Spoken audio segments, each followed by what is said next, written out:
Yeah, we've had our festival going for 11 years. We started it at the Anthology Film Archives on 2nd Avenue and 2nd Street with only 18 movies. And now we have like 141 films this year, shorts, features, documentaries, etc.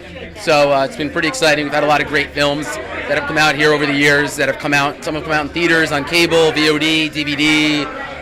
We got a bunch of films that have come out that now are on iTunes and Netflix and all that kind of stuff. We had some really great guests over the years, Cuba Gooding Jr., Jesse Eisenberg, we had Jerry Stiller tonight. So it's grown quite a bit, and it's pretty exciting 11 years. So how would you say that it's evolved based on this year versus the first year? I just think more recognition and word of mouth.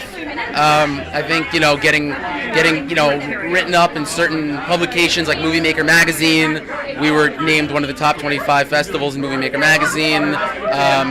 We've been in the New York Times, Daily News, Time Out New York, Village Voice. We had a nice article this week on IndieWire. So, I think that getting this, getting press, getting this publicity has helped it grow. And also, I think social media has helped a lot over the last decade. That social media has evolved. When we first started out on Facebook, we had a couple people that were sort of getting into it and liking us, and now we have, I think, around close to 3,000 fans or whatever, likes, whatever you call it, on Facebook, and a couple thousand followers on Twitter now. So I think that also has helped us grow and gain recognition for these films and these filmmakers. I feel like this is very representative. The films are very representative of New York. It's a lot of New York-centric stories. Yeah. Like, do you feel that it's a good representation of New York? Yeah, I think. Well, I've always been a big fan of New York movies. I've always been a big fan of Ghostbusters, When Harry Met Sally, Manhattan, Annie Hall, all these like kind of New York-centric films. So when we started this festival, I wanted to do movies that really celebrated the city. So although we do screen films from all over the country, I mean, we screened a film today that was shot in New Mexico, and we've had movies that have, were shot in Europe. But I like to, as the head of programming, I like to try to find movies that really represent New York as much as possible.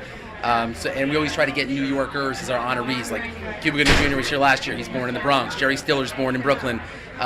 Jesse Eisenberg's he lives here in Manhattan. He actually lives in Tribeca. So we always try to get talent that's also from New York. We really try to represent the city as much as possible. We hope for that to be our sort of niche, I guess you could say. Because so many other festivals that take place in New York, as great as they are, and I do go to all the other festivals, the New York Film Festival, Lincoln Center, Tribeca, these great, really big mainstream festivals. They're great festivals, but most of their films are not necessarily New York movies. They're playing international films. They're playing films that are that were shot all over the country and whatnot. I mean, whereas I think this is one of the only festivals, maybe the only festival here, that actually really focuses primarily on New York films with New York talent.